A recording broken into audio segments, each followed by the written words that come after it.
In this video, we will be looking over the singles.html file. We are just going to be showing the title and the content. Currently, it just shows this is single. So let's change that. So if we go back to singles.html file, that's under layout, default singles.html. This is all we're going to have, which is a div that's going to display the title and the content.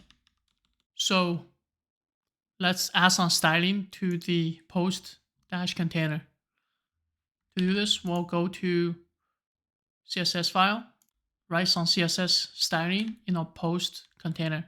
As you can see, the post container is a display flex, and the flex direction is a column, and the gap is 2 rem.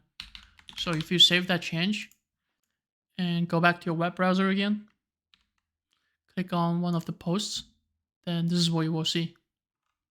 And that's it, folks. This is your singles page. Thanks for watching.